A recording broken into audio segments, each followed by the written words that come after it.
Shalom, Bapak Ibu, saudara yang dikasihi oleh Tuhan. Baik, di video yang ketiga tentang menilai tanda zaman bagian 3 ini, kita akan membahas tentang perang Israel. Jadi perang Israel ini adalah salah satu tanda dari kedatangan Tuhan yang kedua, yaitu perang Israel melawan musuh-musuhnya. Nah, Bapak Ibu Saudara, tidak ada perang itu yang tidak disengaja. Artinya semua perang itu adalah perang yang disengaja. Apalagi berkaitan dengan sebuah negara kecil, yaitu negara Israel, yang memerangi negara-negara raksasa di sekitarnya. Kalau Bapak Ibu lihat pada layar di samping ini adalah suatu peta bahwa negara Israel itu sangat kecil dibandingkan negara-negara musuh-musuhnya. Bayangkan Israel yang ada di wilayah Timur Tengah, tetapi posisinya dihimpit oleh negara-negara yang cukup besar, yaitu Lebanon, Syria, Irak, Iran, Saudi Arabia, Yaman, dan sepanjang 2024, Israel mendeklarasikan pelan melawan Hamas, yaitu di Palestina, Hizbullah di Lebanon, Houthi di Yaman, dan Iran. Tentu deklarasi perang ini bukan secara tidak sengaja. Israel berperang dengan penuh perhitungan. Kita semua tahu bahwa orang Israel itu dianugerahi Tuhan dengan IQ yang di atas rata-rata penduduk dunia. Israel tidak bodoh. Mereka orang paling pintar di dunia ini. Negara sekecil itu tidak mungkin mengadakan perang melawan negara-negara raksasa yang ada di sekitarnya tanpa perhitungan.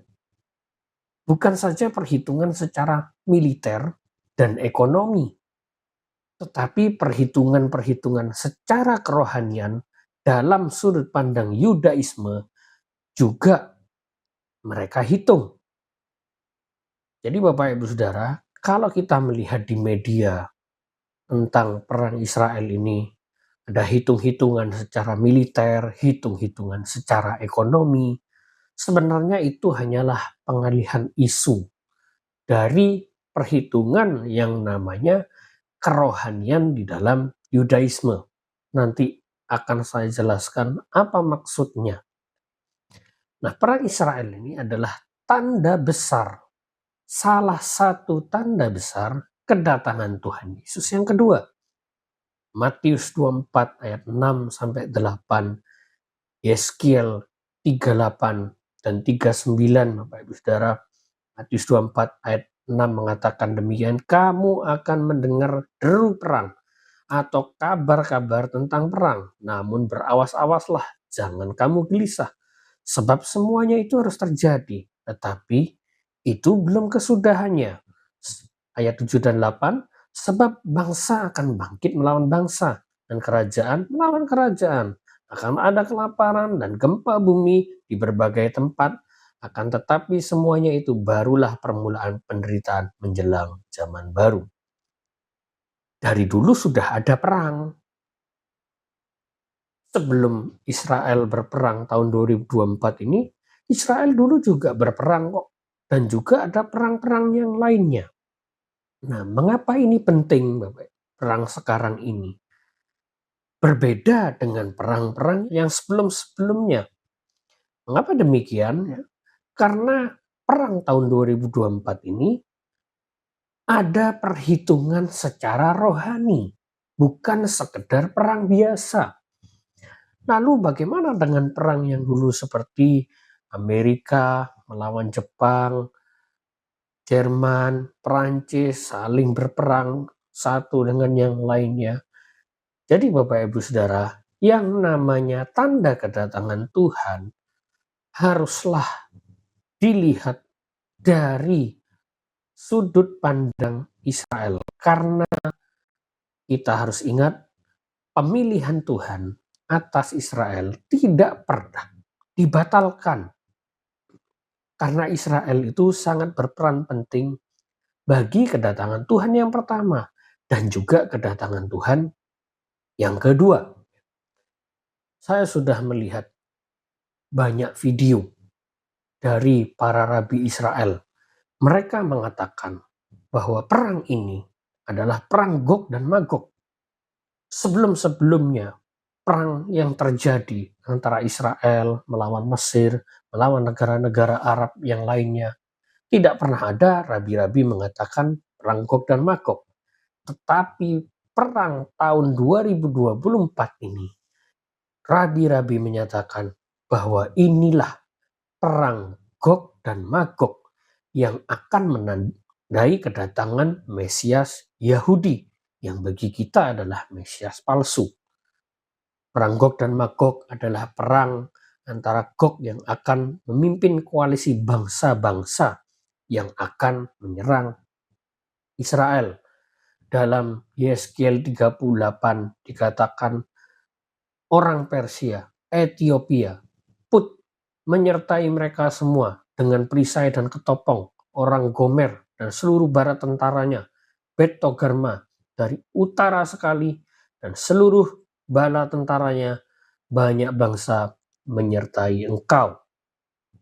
Jadi Bapak Ibu, kalau kita lihat peta koalisi antara Israel melawan musuh-musuhnya hari ini sesuai dengan apa yang dikatakan dengan firman Tuhan.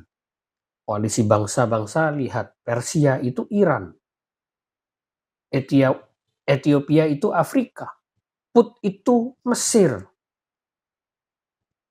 lalu Gomer ini wilayah Eropa, cenderung ke wilayah barat hingga tenggara.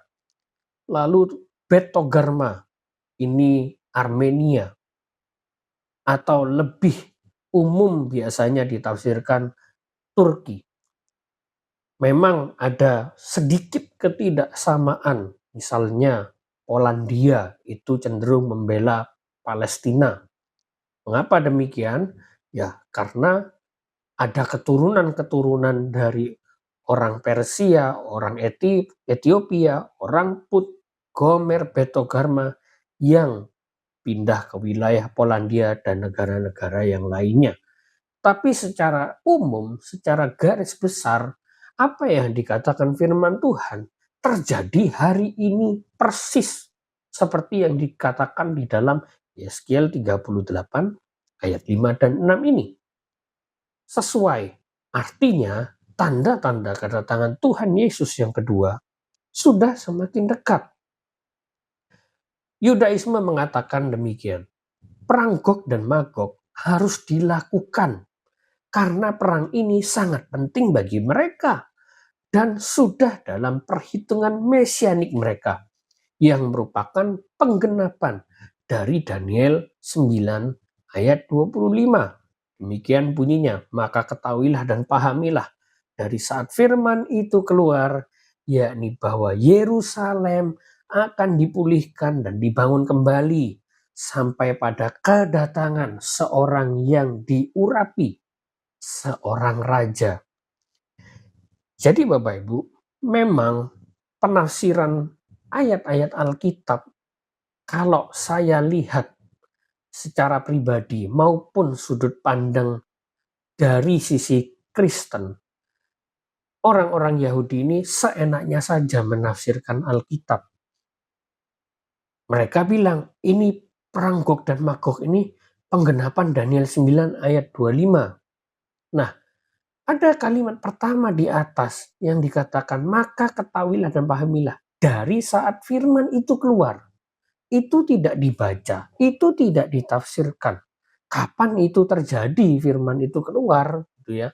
Kalau dari kita, sudut pandang Kristen, yang saya pahami dan saya pelajari, firman itu keluar adalah sejak bangsa Israel menginjakkan kaki melewati sungai Yordan.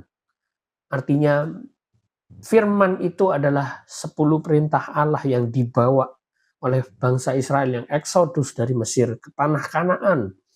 Nah, kaitannya apa dengan Yerusalem akan dipulihkan kembali yang ditafsirkan oleh rabi-rabi dalam Yudaisme? Ya, itulah mereka hari ini. Kecenderungan mereka, menurut saya pribadi, mereka menafsirkan ayat seenaknya saja. Bahkan saya sudah beberapa kali memprediksi tentang perang Israel ini di tahun 2024 yang lalu. Bagaimana tentang salah satunya saja Siprus yang membantu Israel menggunakan port pelabuhan gitu ya. Kapal perang itu, kapal perang milik Amerika berlabuh di sana, memang ada jet tempurnya. Saya sudah memprediksi bahwa Siprus ini adalah sekutunya Israel. Tetapi apa yang terjadi ketika Israel melawan Hizbullah? Hizbullah marah. Bapak Ibu bisa lihat beritanya. Hizbullah marah dan menuduh Siprus membantu Israel. Hizbullah mengatakan, "Hei Siprus, bandaramu dipakai oleh angkatan udaranya Israel." Nah, saya sudah memprediksi Hizbullah ini akan salah paham dan kenyataannya benar. Kemudian beberapa kali saya memprediksi. Tetapi ada prediksi saya yang salah? Ada. Di mana prediksi saya yang salah ketika Suriah itu presidennya meninggalkan karena pemberontakan terjadi. Akhirnya presiden Suriah ini harus kabur ke Rusia. Akhirnya pemberontak di Suriah menang. Lalu saya melihat video dari rabi-rabi Israel. Ini penggenapan dari kitab Amos. Ketika saya baca, wah ya ini memang pas ini ayatnya. Bahwa karena 3 perbuatan Gaza begitu ya. Damaskus akan hancur, kira-kira begitu. Lalu di bawahnya itu berbicara tentang Irak. Saya prediksi, saya katakan ketika pendalaman Alkitab di tempat kami, saya mengatakan berikutnya mana? Irak. Tapi sampai hari ini belum terjadi yang namanya Irak itu dihancurkan oleh Israel. Kecenderungannya mana? Sekarang malah kecenderungannya adalah Gaza yang akan diambil alih. Tebakan saya, prediksi saya cukup meleset. Saya memprediksi berdasarkan apa kata rabi-rabi. Mereka mentafsirkan ayat mana, saya lihat lalu kemudian saya prediksi karena ayatnya berbicara demikian. Tapi meleset. Jadi dari beberapa kali yang saya prediksi dan saya memprediksi dengan benar, kemudian beberapa kali juga salah gitu ya. Apa kesimpulan saya? Mereka tafsir seenaknya. Salah satunya Daniel 9 ayat 25 ini juga sama.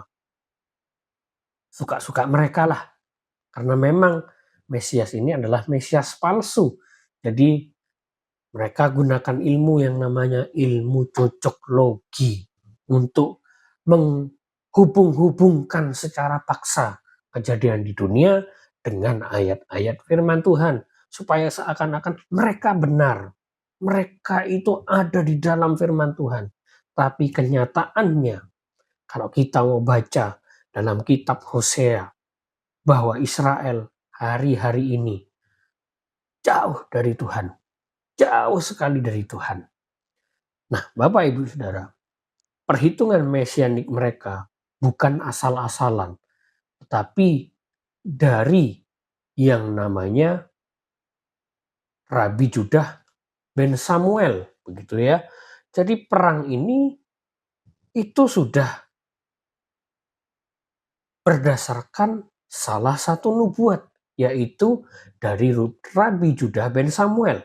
Nah, berikut ini adalah grafik dari nubuatan Rabi Judah ben Samuel. Rabi Judah ben Samuel ini bernubuat tahun 1217. Sesaat sebelum dia meninggal, dia bernubuat. Nubuatnya tergenapi semua. Yang pertama, digenapi 300 tahun setelah dia mati. Kemudian semuanya langsung tergenapi setelah 300 tahun. Apa yang dia nubuatkan tahun 1517 bahwa dalam 8 tahun Yobel Israel akan dijajah oleh Turki. Tergenapi. Ottoman Turki menguasai yang namanya Yerusalem. Kemudian 1 tahun Yobel, Yerusalem no man's land, tidak ada yang menjajah. Tergenapi tahun 1917. Memang pada saat itu Yerusalem ada di bawah otoritas yang namanya Yordan, tetapi tidak dijajah seperti Turki, hanya saja secara administratif ada di bawah otoritas Yordan. Tergenapi tahun 1967, Rabi Judah ben Samuel menubuatkan Yerusalem akan kembali menjadi ibu kota orang Yahudi. Tergenapi melalui perang 6 hari begitu ya. Bapak Ibu bisa lihat sejarahnya. Israel mengambil alih Yerusalem. Nah, nubuat ini tidak selesai sampai di situ saja. Tahun 2017 yang adalah 1 tahun Yobel dari tahun 1967 itu adalah tahun mesianik bagi orang Yahudi. Jadi tahun 2017 mereka katakan Mesias itu harus muncul. Di video yang lalu saya sudah menyampaikan tahun 2017 terpilihnya Donald Trump. Dan hari ini saya sudah melihat 5 rabi yang cukup punya pengaruh besar di Israel mengatakan bahwa Donald Trump adalah Mesias ben Yosef. Walaupun masih ada rabi-rabi yang lain masih mempertanyakan, ada sebagian kecil yang menolak tentang kemesiasan Donald Trump, ya. Tetapi rabi-rabi yang cukup didengar ini punya suara cukup kencang, dan saya melihat bahwa rata-rata orang Israel percaya bahwa Donald Trump adalah Mesias mereka. Nah, dari tahun 2017 ditambah dengan yang namanya 7 tahun seperti kita percaya 7 tahun antikristus. Mereka juga percaya. Mereka mengatakan 70 minggu dari kitab Daniel, yang artinya itu 7 tahun begitu ya. Dari tahun 2018 sampai 2025 itu adalah tahun yang cukup krusial. Jadi tahun 2024 beberapa rabi mengatakan, wah Donald Trump bukan Mesias gitu. Jadi Mesiasnya ini harus keluar. Dan kalau Mesias itu keluar, bait suci itu harus dipersiapkan untuk Mesias ini. Karena Mesias itu akan bertahta di dalam bait suci, di dalam kitab Daniel, kita bisa baca itu. Tadi juga kita sudah baca. Jadi ketika tahun 2024, di mana sisa 1 tahun lagi, bahwa Mesias itu belum keluar, masih ada perdebatan tentang Donald Trump ini. Walaupun kita tidak pernah tahu siapa Mesiasnya, saya pun juga tidak tahu. Kita hanya mengamati saja. Sisa 1 tahun, bait suci belum siap. Walaupun persiapannya sudah cukup matang. Menorah sudah siap. Kursinya untuk tahta rajanya sudah siap. Lembu merah sudah dipersiapkan. Tinggal pembangunannya belum. Karena apa? Masih ada tempat ibadah orang muslim, yaitu Masjid Al-Aqsa, yang merupakan situs resmi, situs yang sakral bagi saudara-saudara kita yang muslim. Bait sucinya belum dipersiapkan, tahunnya sudah limit. Jadi tahun 2024 itu perang yang harus terjadi bagi Israel. Di media, khususnya media Indonesia, yang saya tidak percayai 100% media Indonesia, saya katakan tidak bisa dipercaya. Kenapa? Beritanya sangat berbeda dengan kenyataan aslinya. Bahkan tadi pagi saya melihat video tentang Presiden Donald Trump bertemu dengan Raja Yordan. Kemarin saya sudah melihat dari versi bahasa Inggrisnya. Pertemuan itu justru menghasilkan bahwa orang-orang Gaza, khususnya anak-anak kecil, akan dipindahkan ke Yordan. Tetapi lihat media Indonesia, mereka bikin judul Raja Yordan membela Gaza di depan Presiden Donald Trump. Beberapa media juga seperti itu di Indonesia. Saya sudah berkali-kali mengatakan bahwa media Indonesia ini tidak dipercaya. Termasuk perang yang dimulai tanggal 7 Oktober. Lihat, media-media mengatakan Hamas menculik dan menyerang lebih dulu. Apakah bisa dipercaya? Tidak bisa dipercaya 100%. Yang pertama, alasan yang pertama mengapa media Indonesia tidak bisa dipercaya. Yang pertama adalah Israel itu negara cukup maju. Secara teknologi sangat maju. Nomor 1 di dunia. Hak paten teknologi ada dipegang mayoritas oleh orang-orang Israel. Perusahaan-perusahaan teknologi banyak di Israel. Lihat komputer. Siapa yang memulai komputer? Bill Gates, orang Israel. Orang Yahudi. Google, orang Yahudi juga.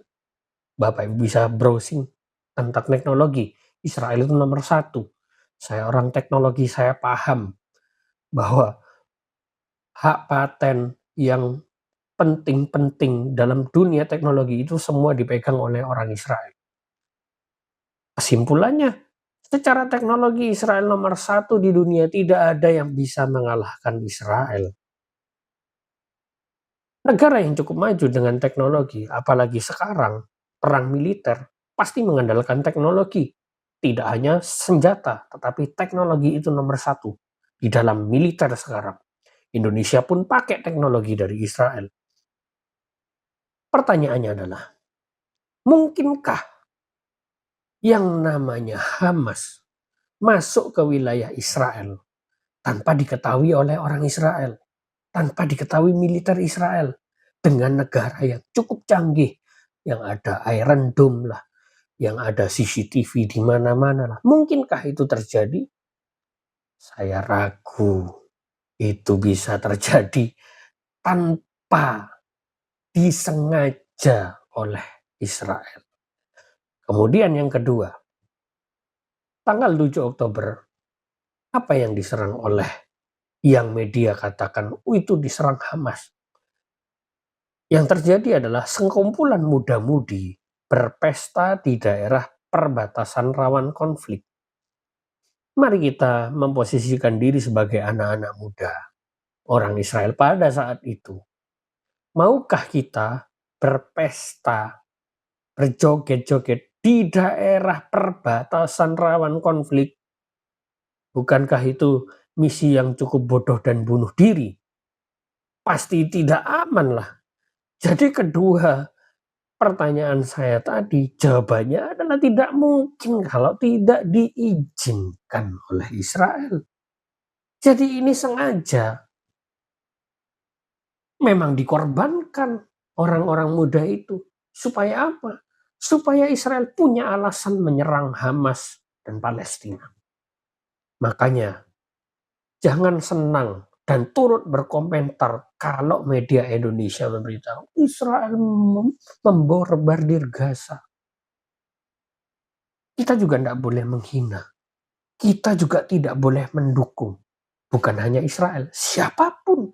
Kita tidak boleh mendukung kekerasan, peperangan, kita tidak boleh dukung. Kita juga tidak boleh membela siapapun yang bertindak semena-mena. Walaupun itu benar. Firman Tuhan tidak pernah mengatakan itu. Firman Tuhan mengatakan kasihilah musuhmu. Kejarlah hidup damai dengan semua orang. Tapi lihat yang terjadi. Israel begitu jahat. Apa yang harus kita lakukan? Diam saja, kita tidak usah ikut-ikut. Karena emangnya kalau kita berkomentar, memperbaiki keadaan? Enggak, justru memperkeruh. Akhirnya kenapa? Stigma orang-orang Indonesia yang kecenderungan membela Israel, membela Palestina. Mereka punya stigma buruk terhadap orang Kristen. Orang Kristen ini kan kitabnya sama dengan orang Yahudi, dengan orang Israel. Akhirnya mereka berkesimpulan orang Kristen di Indonesia pasti bela Israel. Memang saya lihat orang-orang Kristen di Indonesia kecenderungannya membela Israel. Tapi ini suatu tindakan yang salah, yang tidak bijak. Bahkan saya katakan ini tindakan yang sembrono. Seenaknya saja. Mengapa demikian? Karena Israel yang sekarang bukanlah Israel yang ada di dalam firman Tuhan. Memang mereka bangsa pilihan. Tetapi konteks sekarang bukan lagi bicara soal keselamatan. Bicara soal akhir zaman. Kalau dulu sebelum kedatangan Tuhan Yesus yang pertama, Israel sangat penting perannya untuk melahirkan yang namanya Yesus Kristus dari garis keturunan Daud. Tapi hari ini tidak ada kaitannya dengan keselamatan kita sebagai orang Kristen. Maka kita tidak perlu membela-bela mereka. Firman Tuhan mengatakan dalam Matius 24 dan Markus 13, bahkan di dalam Lukas 21 ayat 9 juga mengatakan semuanya ini harus terjadi menjelang kedatangan Tuhan yang kedua. Lalu perang Israel, apa maknanya? Motif perang? Apakah motifnya? Perang politik?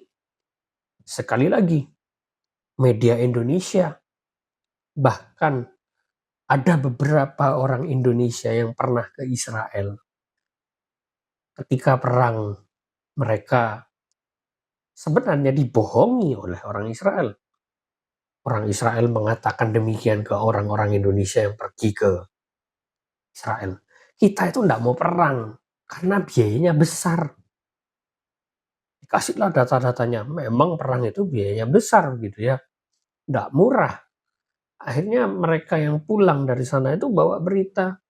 Itu Israel itu tidak mau perang. Yang mau perang itu ya orang-orang Palestina dan sekutunya yang mendukung itu. Mereka yang mulai. Akhirnya apa? Orang Indonesia membela Israel. Padahal salah. Media Indonesia juga sama. Tokoh-tokoh pluralisme begitu ya, yang berusaha membuat supaya Indonesia ini damai. Bagus, bagus.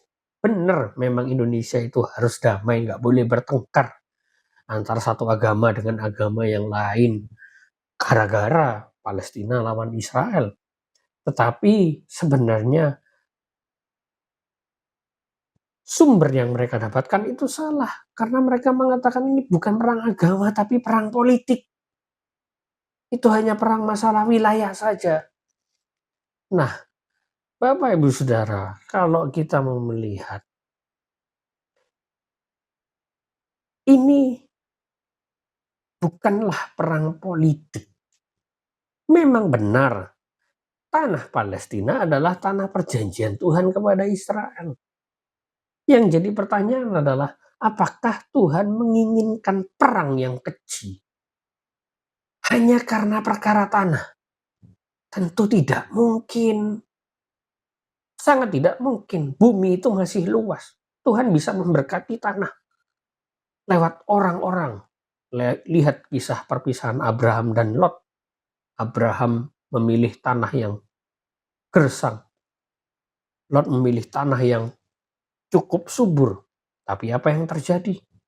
Abraham akhirnya bisa mengubah tanah itu lebih subur daripada punyanya Lot. Berkat Tuhan bukan kepada tanah tapi kepada orangnya. Nah, bukankah Tuhan bisa memberkati orang-orang Palestina itu kalau misalnya pindah ke wilayah lain, mereka hidup dengan lebih baik daripada di Gaza sekarang? Kan tidak mungkin, perang ini sangat kejam. Memang benar dikatakan bahwa Israel itu kejam, ya kejam, jahat sekali. Jadi motif perang Israel bukan dan tidak mungkin motif politik. Politik itu hanya alat, hanya pengalihan isu dari motif yang sebenarnya. Apa motif yang sebenarnya? Motif perang Israel adalah motif agama. Ini adalah perang agama. Israel melawan semua agama, termasuk Kristen. Karena ini tahun mesianik bagi mereka yang harus muncul yang namanya sosok Mesias itu, terlepas dari kontroversinya antara Donald Trump atau orang lain. Tetapi perang ini bukan sekedar untuk Mesiasnya, tetapi untuk pembangunan yang namanya bait suci. Itu yang harus dibangun. Karena Mesias itu harus punya tahta dalam sudut pandang Yudaisme. Kristen juga diperangi. Kristen itu musuh utama Yudaisme. Sekarang kelihatannya baik itu di media. Jangan percaya, sekali lagi, saya sudah lihat puluhan video dari Rabi Israel bahwa mereka akan menghancurkan kekristenan. Banyak sekali saya sudah lihat video-videonya. Mereka menghina kekristenan. Mereka menolak Yesus Kristus sebagai Mesias. Itulah yang menjadi dasar bahwa Yudaisme sangat benci kepada kekristenan. Ke semua agama juga sama. Kita lihat video berikut ini. In Isaiah chapter 63, the day of the great and terrible day of the Lord, it says that the Lord will come out from a place called Edom and he will crush Edom. In Jewish understanding, Edom is really talking about the Christianity. Okay, Christianity is called Say Edom. it again. Christianity is Edom. Okay? How's that? It's a rather lengthy explanation, but Edom name was Esav. Edom name in the scripture is Esav. Esau. If you turn the letter Esav, flip them around, you get the name Yeshua. One more time, because you're saying things so fast. But I had done enough research to know that Edom in Kabbalah represents Christianity, Rome, and Western civilization at large. Jadi Bapak Ibu Saudara, jelas di video itu Jacob will crush Edom. Jacob itu Israel, nama lain dari Yakub kan Israel. Edom siapa? Menurut mereka Edom itu adalah kekristenan. Bapak Ibu bisa lihat di YouTube ada seorang namanya Ephraim Palvinov.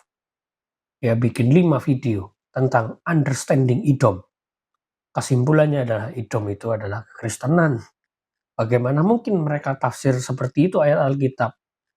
Sekali lagi saya katakan, suka-suka mereka tafsir Alkitab mau bagaimana. Beberapa rabi saya sudah lihat. Bagaimana mungkin Edom itu kekristenan? Edom itu adalah keturunan Esau. Jadi keturunan Esau ini tinggal di wilayah-wilayah sekitar Israel. Suriah, Irak, Iran, Mesir, Arab. Sebelum adanya Islam, itu negara Kristen. Jadi dari atas dasar ini saja mereka mengatakan Edom itu Kristen.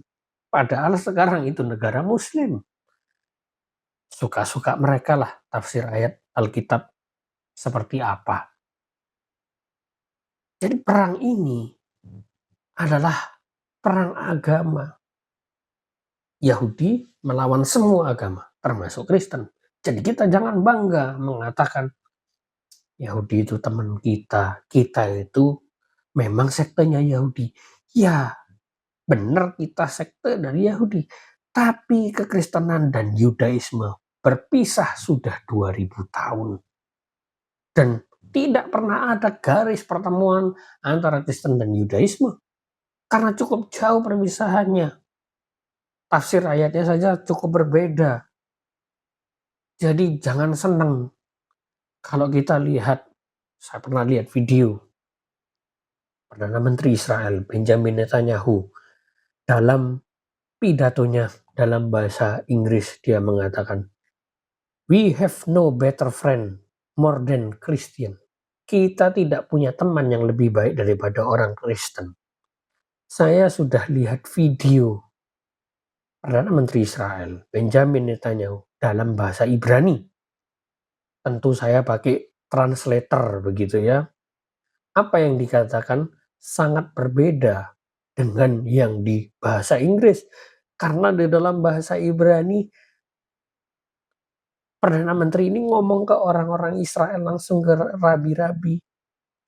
Mereka mengatakan Israel akan menghancurkan semua lawan-lawannya. Agama apapun, ras apapun yang tidak mendukung Yudaisme akan hancur. Lihat, sekali lagi, media itu kita harus hati-hati. Media mana yang harus kita percaya? Saya mereferensikan media Amerika yang dalam bahasa Inggris. Memang agak sulit, kita harus belajar bahasa Inggris. Tapi kalau kita mau lihat faktanya, harus.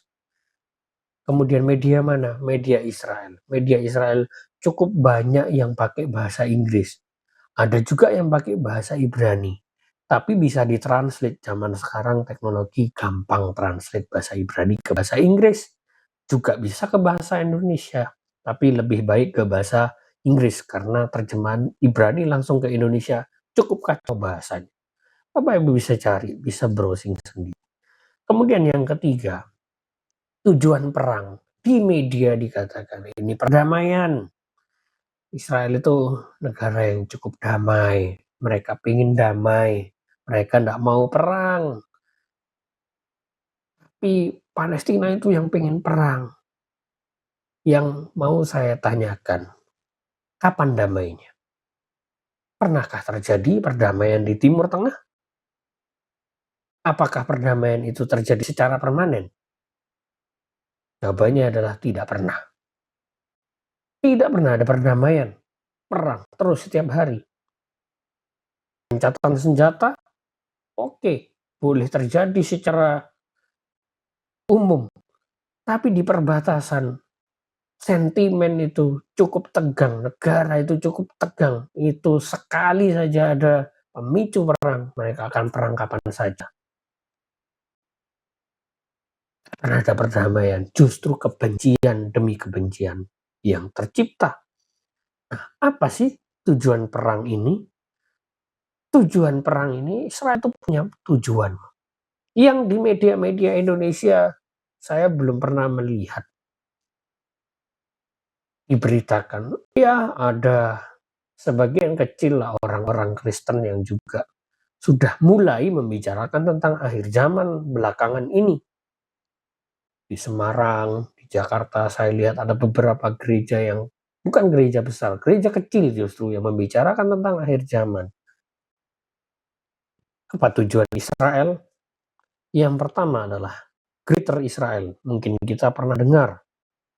Ini bukan sekedar rencana atau wacana biasa, tetapi ini adalah rencana yang akan diwujudkan. Bapak Ibu bisa lihat, ini adalah bed yang ada di lengan IDF, tentara Israel. Di situ ada peta Greater Israel. Untuk apa ini? Ya. Kemudian saya lihat di sosial medianya orang Israel. Ada Mosiah Pets gitu ya. Yang gambar yang di sebelah satunya itu Mosiah Pet. Itu lambangnya Mesias Yahudi. Untuk apa? Ya, untuk Greater Israel. Jadi mereka ini sudah memakai bed yang merupakan bed mesianik tentang Greater Israel. Kita lihat petanya. Greater Israel itu meliputi wilayah mana? Ya, sebagian Syria. Syria sudah hancur. Apa yang terjadi? Lihat media-media Israel. Bahkan di media Indonesia juga saya lihat. Kaum Druze yang ada di wilayah selatan Syria. Mereka mengatakan, kami lebih suka kalau kami ini bergabung dengan Israel. Wilayah kami ini lebih baik gabung ke Israel. Greater Israel bukan sekedar main-main, tetapi kenyataan sudah akan terjadi. Kemudian wilayah Irak, Saudi Arabia, Mesir, Yordan, wah itu sekutu Israel. Di media aja ngomongnya, kita bela Palestina. Yordan itu Bapak Ibu, tidak bisa hidup tanpa Israel. Yordan itu airnya ambil dari Israel. Karena Israel punya teknologi desalinasi air dari air asin jadi air tawar yang bisa diminum. Yordan itu butuh dan impornya dari Israel. Kalau mereka bilang kita perang Israel, mati itu orang-orang, nggak bisa minum karena akhirnya dari Israel. Belum lagi kerjasama yang lainnya, wah banyak sekali Yordan. Kemudian Mesir, kita lihat beberapa hari lalu Presiden Mesir bertemu dengan Donald Trump untuk membahas apa? Pemindahan warga Gaza ke wilayah ke sebagian wilayah Mesir. Arab itu temannya Israel. Pernah terjadi kan waktu Israel menggunakan jet tempur melawan Yaman. Lihat petanya. Israel ke Yaman itu sangat jauh. Tidak bisa pakai pesawat tempur dari Israel langsung ke Yaman. Bisa sih dari Israel langsung ke Yaman, tapi pesawatnya tidak bisa balik. Tapi kenyataannya pesawatnya balik setelah membom. Kalau saya tidak salah ingat itu pelabuhan yang dibom atau mana, pokoknya di daerah Yaman. Lalu gimana caranya Israel pakai bandara perangnya dari tentara Arab Saudi supaya bisa nyerang kemudian balik. Karena jet tempur itu jarak tempuhnya cukup dekat. Nah, Greater Israel ini untuk apa tujuannya? Tujuannya adalah uang. Bisnismen paling jago orang Israel. Otak orang Yahudi itu uang. Mereka tujuannya mendatangkan Mesias apa? Hidup dalam kekayaan dunia. Itulah teologi mereka. Saya sudah lihat semua rabi rata-rata seperti itu Bapak Ibu. Rata-rata rabi mengatakan kalau Mesias itu datang kita akan hidup dalam damai, dalam kekayaan. Semua yang kita butuhkan tinggal ambil. Kita akan kaya. Bahkan satu orang Yahudi akan punya 2.800 budak orang Goyim.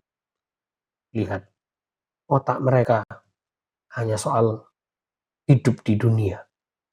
Kembali kepada tujuan Greater Israel. Mereka tujuannya adalah uang. Nah, bagaimana mungkin? Kita akan lihat video berikut ini. At present, Egypt's Suez Canal remains one of the most important waterways in the world, as 10% of the world's cargo ships sail through this strategic route between the eastern Mediterranean and the Red Sea, connecting Europe and Asia. The emergence of a new canal parallel to the Suez Canal could reshape the balance of power in the region and have a profound impact on global trade. It is within this context that Israel's plans to build a new canal to rival the Suez Canal has come to light. Well, it just so happens that Gaza is in the middle of the proposed path for the major second canal in the region. Could this be the underlying reason for the ongoing conflict? The Suez Canal is presently worth a staggering $9.4 billion to Egypt. Building a new canal parallel to the Suez Canal would have a devastating impact on the Egyptian economy and its people.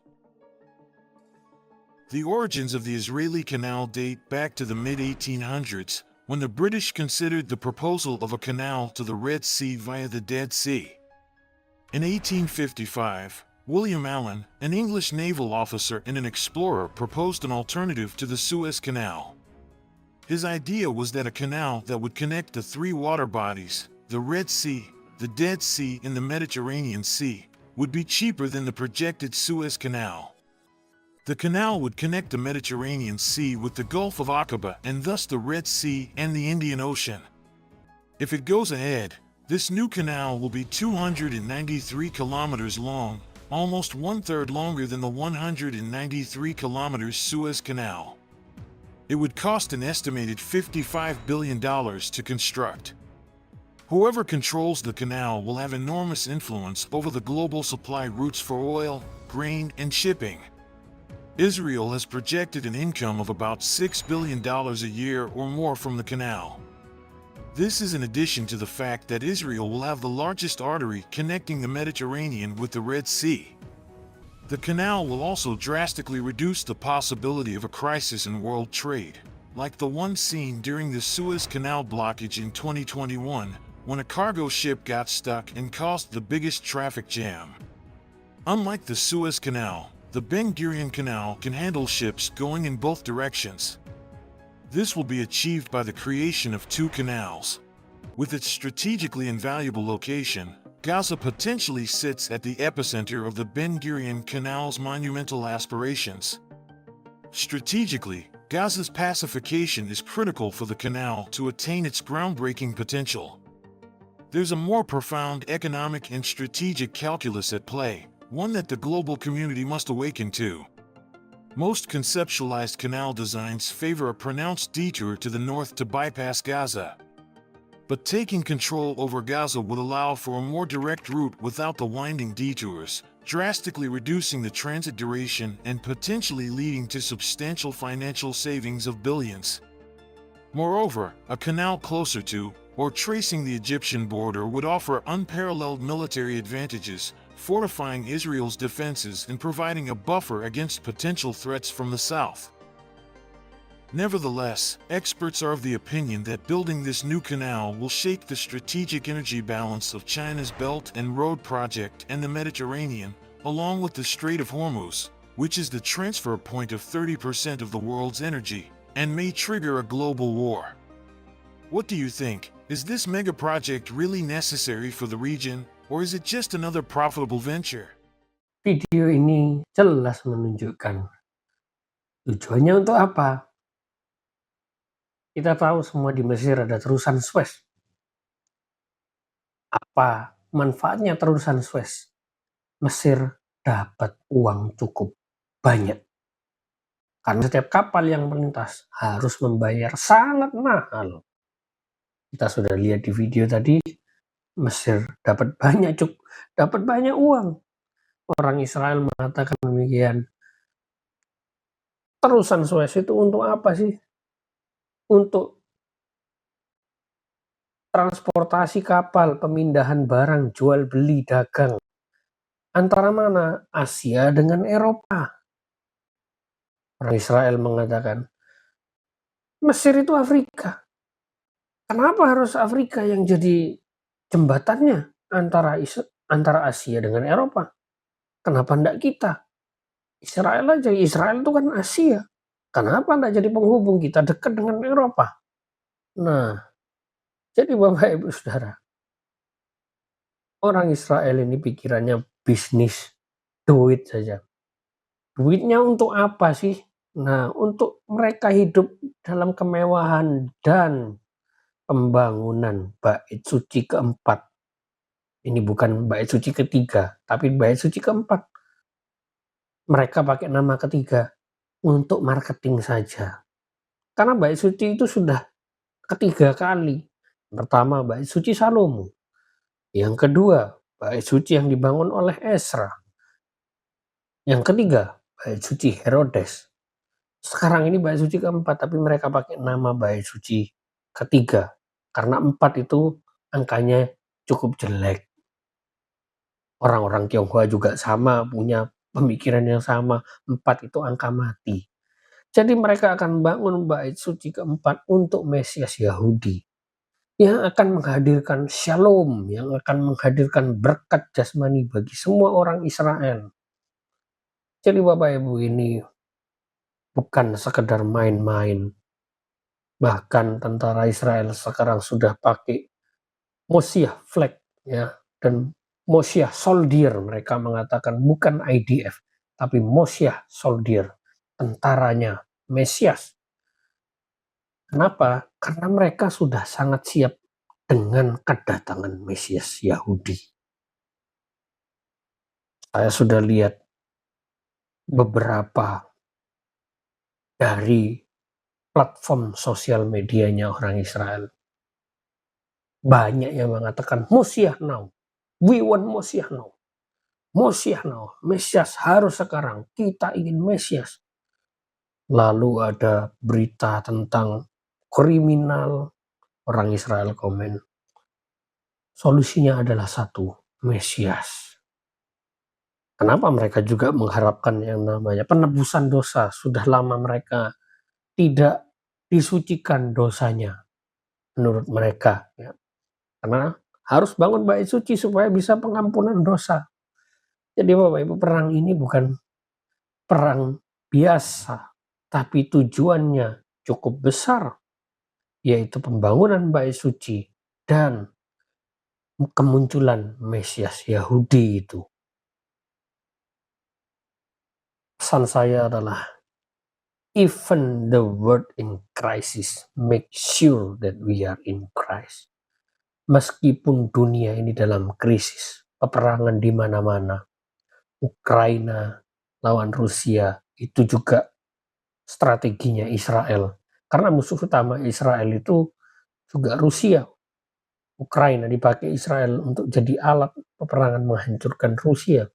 Apakah Ukraina akan menang? Saya tidak tahu.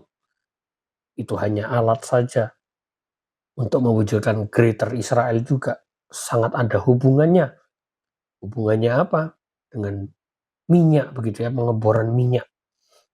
Karena Israel pengen juga jadi negara penghasil minyak. Sekarang sudah jadi negara penghasil minyak. Lihat negara mereka. Tidak punya tambang minyak tapi bisa menghasilkan minyak. Bapak Ibu bisa cari di website. Krisis di mana-mana. Perang terjadi di mana-mana. Tapi pastikan kita ada di dalam Kristus. Karena ketika Kristus datang menjemput, kita akan diangkat. Jesus is coming. Get ready. God bless you.